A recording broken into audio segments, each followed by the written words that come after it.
Armas de guerra. Son más temidas que cualquier otra arma en el campo de batalla. Bombas altamente explosivas que piensan por sí solas. Misiles guiados que encuentran el objetivo a pocos metros.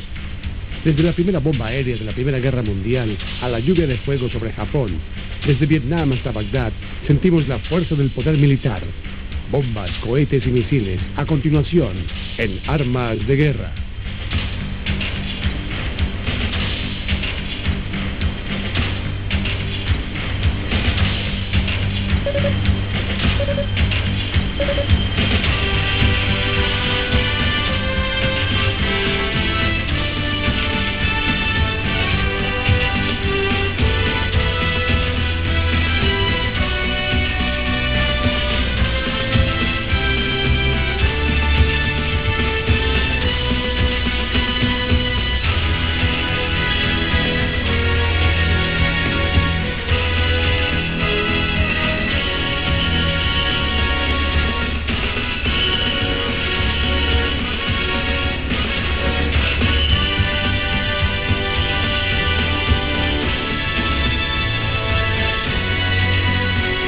Armas de guerra.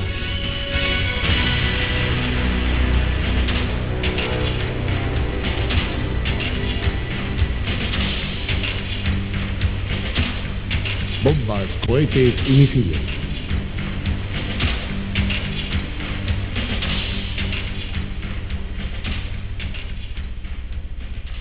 Durante la Primera Guerra, Francis Scott Key, sin saberlo, vaticinó las guerras del siguiente siglo. Con su frase, los cohetes brillaban y las bombas explotaban en el aire. Un cohete es solo una forma de enviar un proyectil hacia un objetivo distante. Pero si posee una computadora que calcule su curso, y una radio que reciba instrucciones en el vuelo, y un radar que detecte el blanco, se convierte en un misil dirigido de cierta precisión. Una munición efectiva cuyo impacto es igual al de los B-17 de la Segunda Guerra Mundial. La Guerra del Golfo en 1991. Una a una, las bombas inteligentes caen en las arenas del Medio Oriente. 4, 3, 2, 1, impact. Boom! There's a hit. And, oh yeah. Secondaries, big time secondaries. I thought that when you could put a hole through the side of a building of your choice and put the second missile through the hole, then you had really done something. We've never seen anything like it in the history of aircraft. There was such a comparison between what we saw in the Gulf War and anything that happened in World War II. En esas breves semanas, el mundo vio con horror la última generación de bombas inteligentes, cohetes y misiles dirigidos en escena, llegando al blanco iraquí con cierta facilidad. Con un misil para cada blanco, acabaron con el enemigo superior en número, con precisión quirúrgica.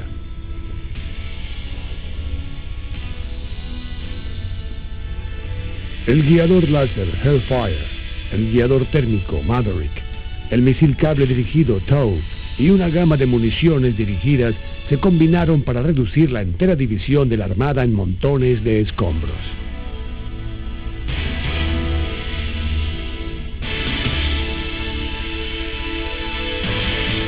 Pero los misiles más devastadores lanzados contra los iraquíes no eran dirigidos, sino lanzados en masa desde el arma más letal de su tipo, el sistema de múltiple lanzamiento de cohetes, el SMLC.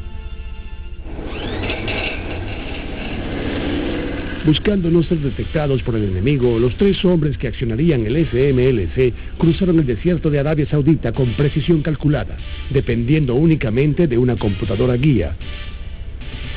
Ante las órdenes de su radio digital, harían una breve pausa, cargarían y dispararían.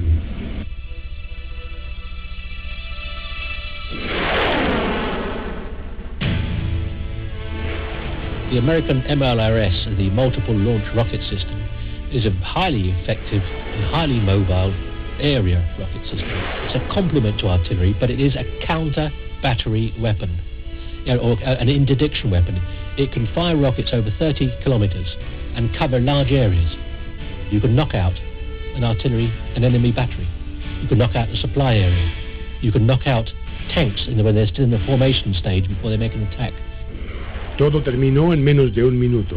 Los comandantes estadounidenses calificaron el SMLC como el arma de artillería más peligrosa de la guerra. A 30 kilómetros de distancia, los iraquíes simplemente lo llamaron lluvia de acero. En manos del ejército estadounidense desde 1972, el SMLC fue diseñado para combatir a la artillería enemiga, la armada ligera y las tropas concentradas. Cada uno de sus 12 cohetes contiene 644 submuniciones, cuyos explosivos poseen la fuerza de una granada. Su sistema de navegación a bordo depende de satélites de posicionamiento global que orientan el lanzamiento hacia el blanco. En segundos, 12 cohetes SMLC cubren de 30 a 60 acres con aproximadamente 8.000 bombas.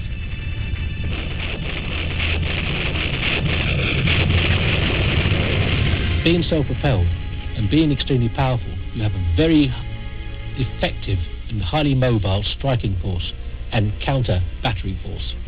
And it's turned out to be one of the war winners of Desert Storm, and it's going to make quite an effect in any future conflict. Hoy, el SMLC es solo uno de los muchos sistemas de cohetes que encuentran sus orígenes en los fuegos artificiales del siglo X, cuando el hombre descubrió que pequeñas cantidades de azufre, salitre y carbón producían brillantes explosiones cuando se les daba fuego. It was the Chinese invention of black powder that allowed them to enter this world and leave hand-to-hand combat and bows and arrows and spears to go into what's kind of the beginnings of the modern-day rocket. Over time, it spread to the European nations. The Europeans first encountered rockets when the British were fighting the Indian armies and were soundly defeated by an Indian contingent of about 5,000 men armed with these rockets that they had learned to design from the Chinese. A rocket had greatly extended the range over which someone could fight their conflict. A kilometer to 2 kilometers, much longer distances than the old bow and arrow and spear could fly. They were light, they were handy, they were easy to take places where you couldn't use ordinary conventional artillery, but they weren't very effective. They were very inaccurate, and their on-target effects were sometimes doubtful. What they were mainly used for was to frighten the horses or to have a morale effect. Con la ayuda de piezas de artillería en toneladas con precisión y de mucha potencia, los cohetes eran disparados por soldados profesionales. Para la Primera Guerra Mundial, ninguna armada llevó cohetes al frente. En su lugar, contaron con armas de artillería para lanzar sus bombas explosivas. La única función de los cohetes fue para enviar señales. Pero la pieza de artillería solo sirvió para disminuir la velocidad de los movimientos de las tropas. El constante bombardeo en todas las direcciones a menudo inmovilizaba a la infantería, forzándola a protegerse incómodamente en trincheras. Para ambas partes, el futuro de las bombas yacía en aeroplanos de alto manejo. Para los pilotos de reconocimiento, la tentación de bombardear desde el aire a los soldados que marchaban hacia el frente cada día era muy difícil de resistir. A partir de municiones de acero hasta granadas de mano, estos pilotos sembraron el terror en la tierra. Sus esfuerzos fueron sancionados pronto. A finales de octubre de 1915, el Cuerpo Aéreo Real Británico emitió un memorándum para que todos los aviones de reconocimiento estuvieran equipados con las nuevas bombas aéreas de pólvora comprimida. They were very often designed more with a spirit of hope than actual achievement, because most of the early bombs were quite simply canisters of explosive, literally dropped by hand over the side of an aircraft. The effectiveness and accuracy was somewhat less than the designers intended, to put it mildly. But towards the end of the war, they were being used to attack marshalling yards, supply areas, towns, generally creating the effects that became so common during the Second World War. En 1917, los comandos militares ya intentaban encontrar el futuro de los sistemas de lanzamiento de bombas. Con la ayuda de Orville Wright, la Armada estadounidense intentó construir una bomba aérea con un sistema de dirección automático. La máquina, conocida como el Insecto, era un pequeño aeroplano sin piloto, accionado por un motor convencional. Pero el Insecto jamás fue al frente. El desarrollo de los misiles tuvo que esperar hasta que el sistema de dirección apropiado fuera descubierto. 2 años más tarde, un obscuro profesor estadounidense, el Dr. Robert Goddard, tomó las teorías de un científico ruso, Konstantin Tsiolkovsky, y construyó un motor que mezclaba oxígeno líquido y gasolina en una cámara de combustión. Descubrió que cuando los líquidos fluían y se quemaban a altas velocidades, su escape producía una enorme fuerza de empuje. He operated in the Americas, mainly as an adjunct as university research projects, things like that. But his funding was always less than the subject really required. He was operating by himself virtually, or with very small teams. But some of the rockets he produced were very advanced, and some of the propulsion methods, the principles, are still in use to this day. Para finales de los años 20, los cohetes del Dr. Goddard alcanzaban alturas de diversos cientos de metros, pero su trabajo fue considerablemente ignorado en su propio país. Fue en Alemania, durante su recorrido por el mundo, donde las investigaciones de Goddard pronto encontraron un público receptivo. En 1927 se fundó la Sociedad para el Viaje Espacial y sus jóvenes científicos ansiosamente iniciaron a experimentar en diseños propios de cohetes. 3 años después, el grupo estaba en bancarrota y recibió un donativo no oficial de 5.000 marcos de los oficiales de la Armada Alemana, quienes reconocieron que la investigación de cohetes no había sido un tema incluido en el Tratado de Versalles en 1921. No pasó mucho tiempo antes de que la sociedad encontrara otro benefactor, quien compartiría sus sueños de conquistar los cielos. Usted está viendo Armas de Guerra.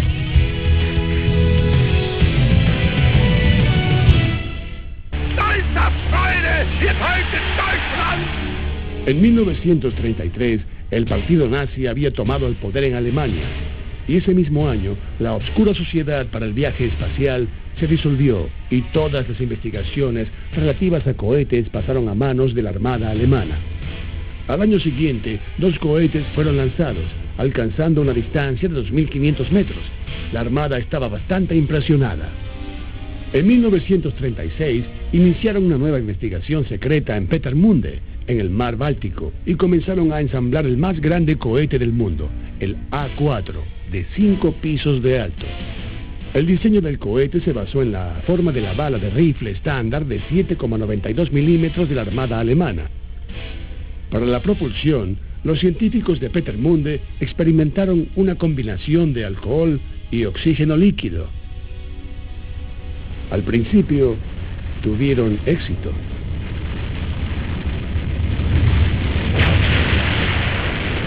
En los años sucesivos, los trenes que transportaban papas fueron desviados de los mercados para triturar y destilar las papas a fin de obtener alcohol, prosiguiendo así con la investigación del A4. El comando aéreo alemán todavía tenía el poderío y liderazgo con su vasta gama de bombas explosivas. Between the wars, bombs in outline and general design changed but little, but their explosives certainly did, because improvements in chemical industrial processes, both towards the end of the Great War and between the wars, meant that pound for pound, or size for size, explosives became much more powerful. They produced a much bigger bang. And some of these more advanced explosives were already in use in aircraft bombs by the time the Second World War started. El 1 de septiembre de 1939, Alemania atacó a Polonia desde el aire con más de 2.000 aviones, interrumpiendo las líneas y comunicaciones militares al acabar con el camino por donde pasaría la armada mecanizada. Por primera vez, los aviones se usaron a gran escala para fijar con precisión el blanco a bombardear.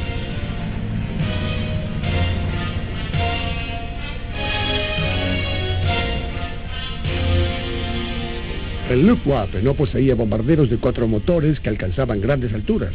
En su lugar estaban los bombarderos Stuka Dornier Do-17 y Ju-87 que lanzarían las bombas sobre el blanco. Los Stuka cargaban una bomba primaria de 250 kilos y 4 explosivos secundarios de 60 kilos. Su posición clásica de ataque era en picada, directo al blanco. En el último momento posible, el piloto liberaba sus bombas de gravedad y rápidamente ascendía.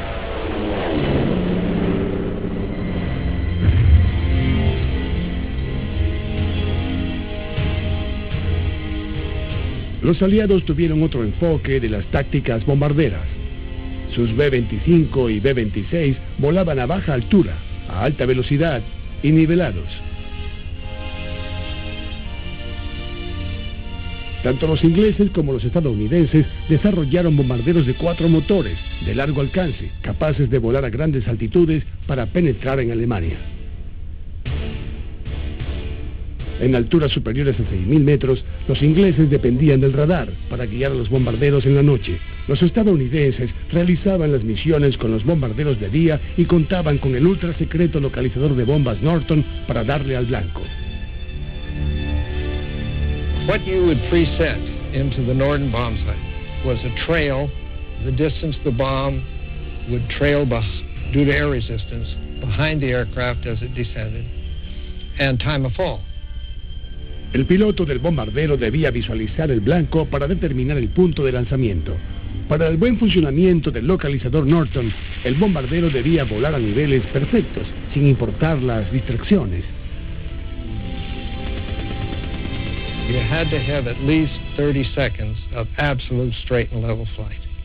Minimum 30 seconds. Would be great to have 70 seconds because you could synchronize better. When the bombardier had identified the target area, he had the capacity to swing the sight onto the target, and then he could clutch into the autopilot. When he clutched into the autopilot, the bomb sight controlled the airplane. Una vez que el visor programado alcanzaba el objetivo, el Norton automáticamente liberaba las bombas. El localizador ubicaba al bombardero sobre el blanco, pero no garantizaba precisión. Con una carga de 5.300 kilos cada uno, haría falta alrededor de 300 bombarderos B-17 para darle al blanco en una sola misión. Los edificios en Alemania usualmente eran de piedra y mampostería, lo que requería de bombas de alto poder explosivo. Pero en Japón, la arquitectura era en su mayoría de madera y papel, una combinación ideal para las bombas diseñadas con fines incendiarios.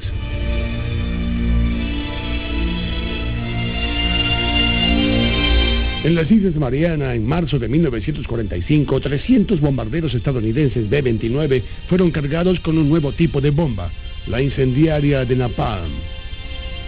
Su destino, el centro de Tokio. Los mejores operadores de radar fueron seleccionados para volar adelante como exploradores y para marcar el blanco. Pathfinders took off about 55 minutes ahead of the rest of us and drew a great cross of fire, like an X, on the ground by dropping their bombs along 2 intersecting lines. When we came along, our job was to enlarge that cross into a huge fire. El compartimiento de bombas del B-29 cargaba 7.000 kilos de bombas incendiarias, cada una de ellas hecha de gelatina de gasolina y magnesio. This was dropped from the bomb bay in such a way that at about 1,000 feet or so, it was set so that bands holding the bomb together would release, and then it would turn into what we call 38 bomblets, or little bombs, that were filled with napalm, and whatever they hit, they ignited. They stuck to, and they burned and burned and burned. They scatter everywhere, on roofs, in gardens, in houses, all over the place, and they continue to burn. And heat can build up to such an extent that we get the phenomenon known as the firestorm. Air is sucked in to this maelstrom, and it stokes the fires, so the fires get even hotter. We had this effect at Dresden, in Hamburg.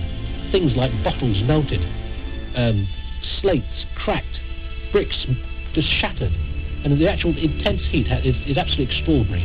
Now with this updraft, suddenly the airspeed started to increase. There's only one thing I could do. I started to pull the power back so that I could maintain my altitude. But I quickly found that even though with all 4 throttles back at idle, this aircraft is going up 2,000 feet a minute, and the speed is increasing. And so I had to allow the airplane to keep climbing to keep from ripping the wings off the airplane. Para los teóricos de hoy en día, especializados en estrategias de bombardeos, el dominio militar exigía destrucciones masivas, por lo que alrededor de 388.000 civiles perdían la vida cada mes durante la Segunda Guerra Mundial.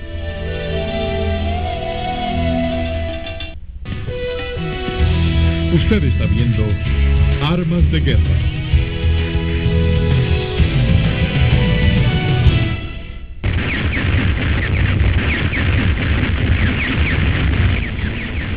El resurgir de los cohetes, durante mucho tiempo ignorados en tiempos de paz, sucedió durante el desarrollo de la guerra con los propulsores de combustible sólido, y para 1943 miles de ellos eran construidos por ambas partes.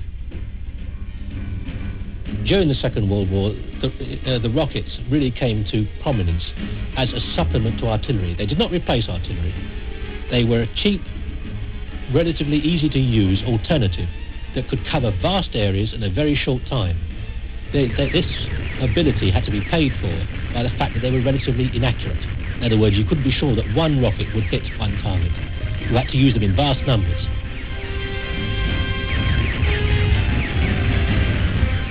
Muchos de los sistemas de las bombas dependían de una serie de pequeños impulsos eléctricos que hacían partir a cada grupo en secuencia.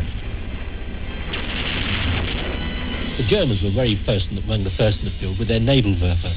These were like little 6-barreled rocket launchers, later developed into numerous models, but they were used in battalion-sized strengths, as many as 18, 20, 24 of these things going off at once, each firing 6 rockets. And what if you were underneath that lot? It certainly ruined your day. Uno de los primeros cohetes exitosos estadounidenses también era uno de los más pequeños. La bazooka, cargada al hombro, lanzaba un casquillo blindado penetrante, capaz de derribar un tanque a 180 metros de distancia, al igual que blancos estacionarios de hasta 7.000 metros de distancia. Otro uso del cohete era como barreminas en el campo de batalla.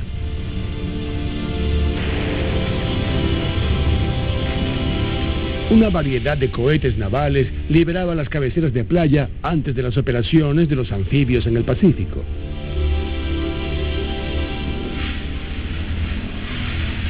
Incluso otros modelos hallaron abrigo bajo las alas de los aeroplanos. When the aircraft pilot aligned the aircraft, got the rocket pods pointed in the right angle, and the rocket left, because the rocket cannot correct its course, the ground target was probably the most vulnerable and the best application of the rocket. They were best used against things that were fairly soft targets. Rockets did not carry highly penetrating warheads, but they may have been carried the type of warhead that would do good against troops or trains or ships, things like that that aren't heavily armored. Pero tal vez el más grande cohete de todos estaba tomando forma en Alemania. Después de años de pruebas, el primer cohete A4 exitoso fue lanzado en octubre de 1942. Luego de la invasión aliada en las playas de Normandía, Hitler volvió al ataque con el A4. Llamó a su cohete mascota Bergottensweih, venganza número 2. El A4 ahora era el V2.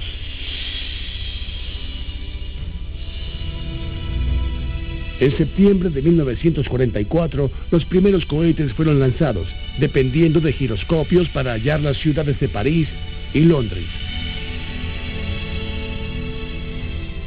There was no need for any control from the launcher. Once the missile left and the right coordinates were put into the computational device, the missile would measure its own speed, measure its own attitude, meaning its angle, and control that attitude and tip its course that when the right range had been accomplished, the missile would tip down and close back on the ground where it was intended to intercept. Los V2 se quemaban durante 70 segundos y se extinguían a 100.000 metros en el espacio exterior. Cuando regresaban a la atmósfera terrestre, cobraban velocidad, cayendo a 3.000 kilómetros por hora.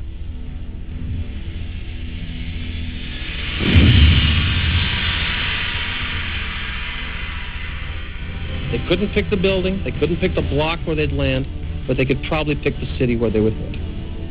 There was no way of retaliating it. There was no defense against it. The only way of defending anywhere against the V2 was to hit it when it was still on the ground before it was launched, which was very, very difficult to do. It made war possible from continent to continent, across oceans. Warfare, until the V2 came along, was restricted to one particular landmass or another.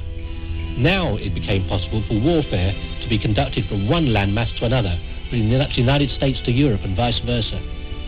Para finales de la guerra, los B-2 habían acabado con más de 2.500 civiles y herido a otros miles. La Armada estadounidense utilizó bombas dirigidas, pero muchas de ellas carecían de potencia. Eran guiadas por radio y con armas de caída libre. El Willy Willy no era sino un B-17 cargado con TNT y provisto de un sistema de maniobras a control remoto. Ni siquiera parecía un misil dirigido. El 16 de julio de 1945, otra arma experimental que no requería de guía alguna fue probada.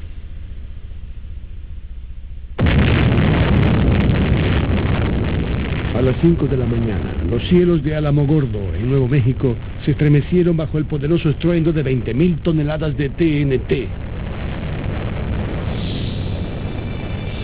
La segunda bomba atómica, conocida como Little Boy, cruzó los mares hacia Japón 21 días después.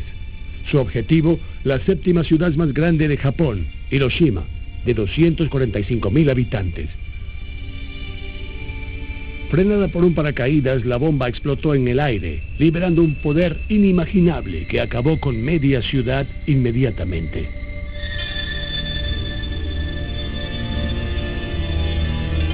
Toda estructura a 3.500 metros del epicentro se había prácticamente desvanecido. De los 45 hospitales de la ciudad, solo 3 permanecían de pie. Además de la explosión atómica, la bomba vaporizó instantáneamente cada estructura a 2.000 metros, creando incendios secundarios con vientos de más de 75 kilómetros por hora, provocando otra tormenta mortal de fuego.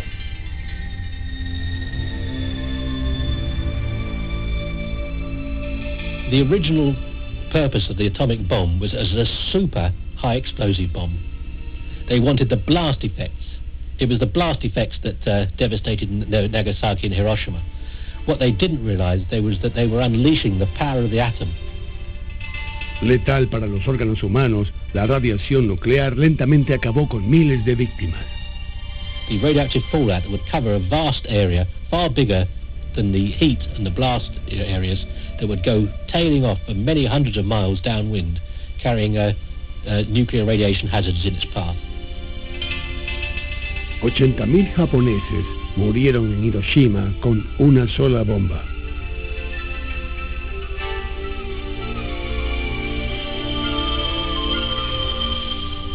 La bomba atómica adelantó el final de la Segunda Guerra Mundial. Los soviéticos lanzaron su primera bomba atómica en el 49 y para entonces científicos estadounidenses desarrollaban algo más poderoso, la bomba termonuclear.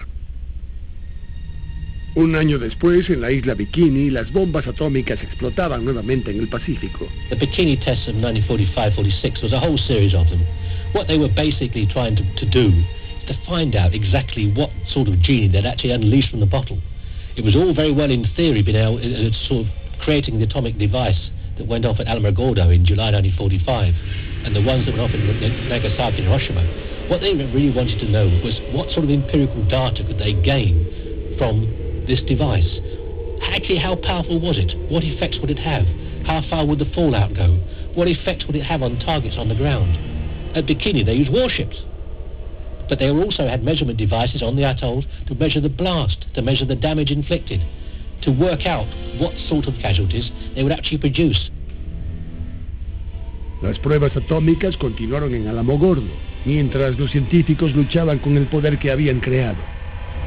It's quite an involved way they measure the effectiveness, is a rather crude rule of thumb. They measure in what effect would 1,000 tons of TNT going off be. The Hiroshima and Nagasaki bombs were 10 or 20 kiloton bombs, 10 or 20,000 tons of TNT. By the time they finished with atomic bombs, they were up to 500,000 tons of TNT. And some of the hydrogen bombs goes up to 50 million tons of TNT. Para 1952, los estadounidenses habían creado la bomba de hidrógeno. En noviembre la hicieron explotar con una fuerza 1000 veces superior a Little Boy.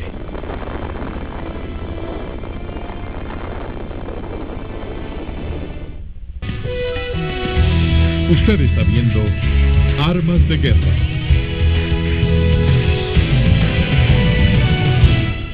Tras la Segunda Guerra Mundial, muchos científicos alemanes se trasladaron a los Estados Unidos para continuar sus investigaciones en cohetes de combustible líquido y sistemas de dirección de misiles.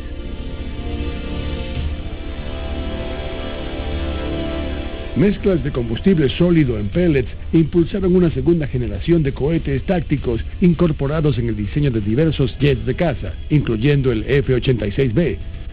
Los cazas se convirtieron en plataformas voladoras para una variedad de cohetes de 60 milímetros no dirigidos.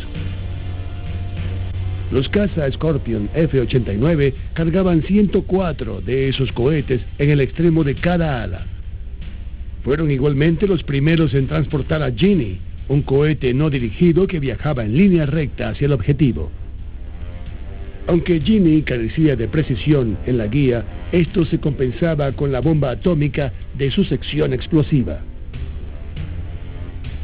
En 1949, Estados Unidos probó su primer cohete guiado desde el aire, el Falcon. Those missiles carried either an infrared or a small radar set that would sense radar emissions coming from the target. Those radar emissions were generated by the launch aircraft. A radar beam was pointed at the target. The energy reflected off the target, came back into the front end of the missile, was sensed and used to guide the missile toward the target. With that advent, with homing missiles, now the target was much more precisely known and weapon delivery became much more precise. Con el enemigo difícil de hallar en la jungla, el uso de bombas saturadas de largo alcance se convirtió en rutina en Vietnam. Los tanques Napalm cargaban 150 galones de gelatina de combustible que explotaba al impacto, quemando todo a su paso.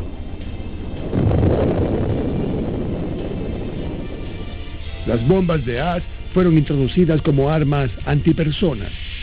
Los delgados proyectiles explotaban para liberar cientos de explosivos similares a las granadas. Las bombas de gravedad estaban dotadas de frenos de resortes, llamados ojos de serpiente, para dar a los jets de bajo vuelo la oportunidad de escapar con su propia fragmentación. La Big Blue 82, del tamaño aproximado de 2 refrigeradores, era una de las más grandes bombas convencionales del mundo, con un peso de 7.000 kilos. Big Blue era tan pesada que debía ser arrojada desde un avión de carga C-130. En Vietnam se usó para crear zonas de aterrizaje para helicópteros en áreas de vegetación densa, con una ola de impacto casi equivalente a la de una pequeña bomba atómica. Durante la tormenta del desierto, Big Blue fue lanzada para acabar con los campos minados del sur de Kuwait. Para los actuales requerimientos, la campaña de bombardeo de Vietnam no fue eficaz. Los aviones estratégicos solo eran capaces de lanzar sus bombas a 20 metros de su objetivo, la mitad de las veces. The issue was that we could deliver many, many tons, but not strike the specific small target that, in fact, might be of military interest. The goal became then to be able to steer a bomb very precisely to that target. The experiment we ran at that time was then to point a laser at the target very precisely, to put a kit, in this case a very inexpensive kit, onto the front of that bomb, and in fact be able to guide that bomb to where the laser spot was shining. This bomb then consists of a kit that can in fact be attached to the front of the existing bombs that were already in the inventory, already in the warehouses. It has an attachment ring that allows it to just clamp onto those existing systems. On the front was a lens that focused the reflected laser energy from the ground. It would then focus that energy onto 4 detectors mounted on a board, and in fact, if the laser light came in from this direction, meaning the target was off to the left of the bomb would steer that direction. If it were high, it would steer high. So all that was required, in fact, was 4 simple detectors and a simple printed circuit card that would sense where the most energy was falling. Estas bombas inteligentes aparecieron por primera vez a finales de la guerra, a menudo alcanzando el blanco la primera vez y reduciendo los daños colaterales.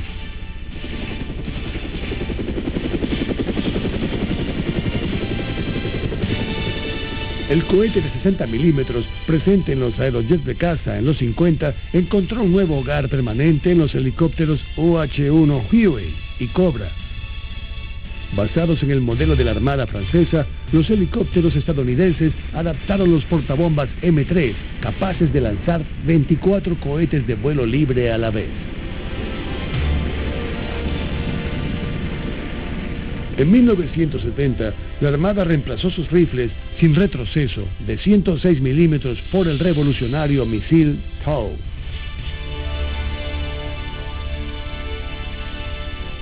TOW stands for Tube Launched, Optically Aimed, Wire Guided, TOW.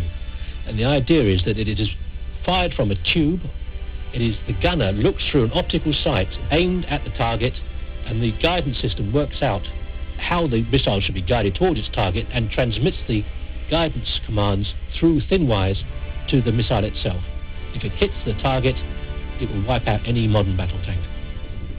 Una vez instalados en el helicóptero, con los cables descubiertos como un carrete de hilo de pesca, los TOW eran mortalmente precisos. The idea was to get instructions from the operator to the missile to tell it which way to turn to stay on course. The operator is observing the missile and observing the target. With the wire, you had a covert, closed communication line that couldn't be jammed, couldn't be heard by an enemy. He never knew that that missile was being fired against him. There was no radio broadcast that he could pick up with a little sensitive receiver and say, aha, I'm being attacked. He didn't know he was being attacked. El TOW tuvo tanto éxito en Vietnam que le siguieron 4 generaciones de misiles. Hoy día, el TOW se encuentra instalado en el Humvee de alta movilidad. Los vehículos de caza de la Armada Bradley M2 y M3 poseen un TOW ensamblado en su interior. Con el cabezal cargado, proporcionan un as de reserva contra los tanques más blindados.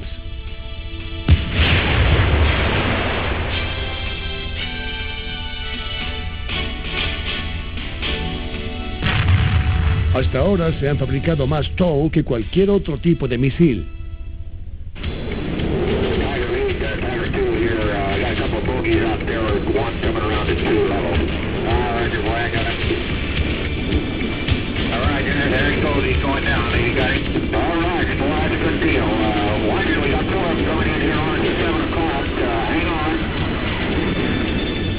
Probado por primera vez en 1953, el Sidewinder revolucionó el combate en el aire. Equipado con un localizador infrarrojo en la punta, el Sidewinder se dirige hacia el calor producido por los motores de los jets objetivo. Introducido igualmente en 1953, el gran misil aéreo Sparrow recoge las señales de radar desde su propio jet, y una vez que localiza al avión enemigo, el Sparrow literalmente sigue la onda del radar enemigo hasta dar en el blanco.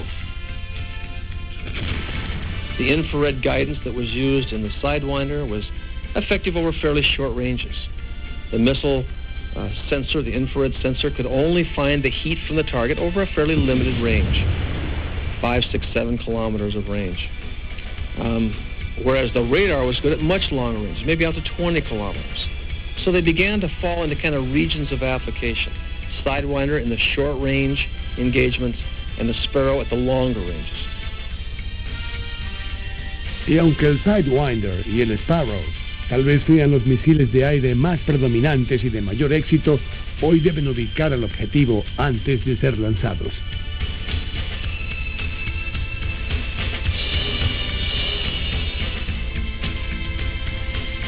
El primer misil de largo alcance de la Marina, el Phoenix, es una de las armas más avanzadas en su estilo. Utiliza un sistema de guía que proporciona defensa de alta tecnología para las naves en la superficie del mar. That's a type of guidance where there is a mid-course guidance where the seeker is not yet locked on. A type of guidance where the missile is able to fly in the general direction of the target and then transfer to a terminal mode in which it then is able to see the target with its own onboard sensor. Dotado de microchips, el Phoenix es capaz de apagar su propio sistema de radar una vez cerca de su objetivo. Now, once they're locked on in their terminal mode, There's no need for any help from the launch platform anymore. But the missile is then able to affect its terminal guidance and kill the target. So the advantage in going to this next generation beyond the Sparrow Sidewinder is extended range of engagement, much longer ranges. El pesado tanque soviético construido a comienzos de los 70 condujo a la creación de misiles aire-tierra, como el Maverick. The Maverick uses a TV or infrared-like sensor to acquire the target up in the nose of the missile. The pilot flies over the target area, using his onboard sensors, finds the target. Without having to point the aircraft, points the missile seeker at the target. When the missile seeker is locked on, is then able to fire those missiles, affect his launch, turn and go home. El helicóptero Apache fue una de las plataformas más eficaces para el lanzamiento de misiles Hellfire durante la tormenta del desierto. El Hellfire, operativo desde 1984, siente y encierra su objetivo disparando un rayo láser transmitido por otro helicóptero o soldado en tierra. La energía invisible láser se refleja fuera del blanco y es recogida por la punta del Hellfire. It uses a very sensitive laser reception device, a small camera that senses this radar energy, a camera that's mounted on gimbals or hinges that allows it to point and find that radar energy. Once it finds that radar energy and the missile sensor is locked on, the missile can then be launched, the motor ignited, leave the rail, fly any course it needs to get a good approach on that target, and then fly a collision course and impact the target. And as long as the laser beam is held on the target, that Hellfire missile will hit that target and destroy it. Durante la tormenta del desierto, un batallón de Apaches armados de Hellfire destruyó más de 100 tanques y portaaviones blindados de personal en una hora.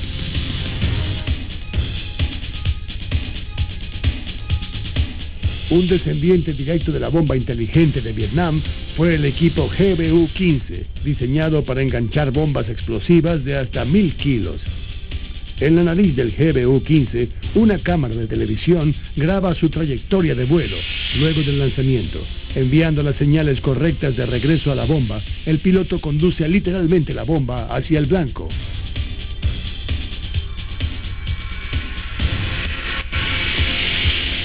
Hoy día, los misiles dirigidos han transformado el campo de batalla hasta alcanzar todo un nuevo escenario tecnológico.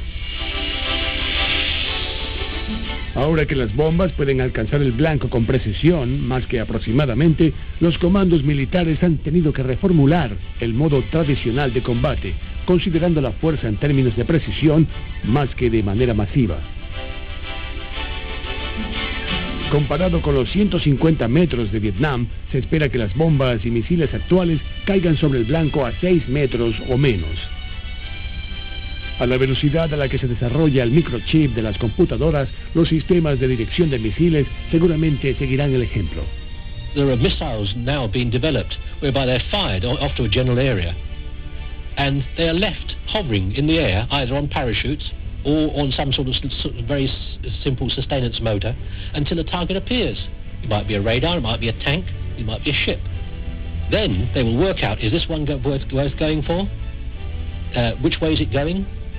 And work out the right path to attack it most effectively, either top attack or from the side, and it will all be done without any operator intervening whatsoever. The missile will do its own work, and that's what the future has to offer.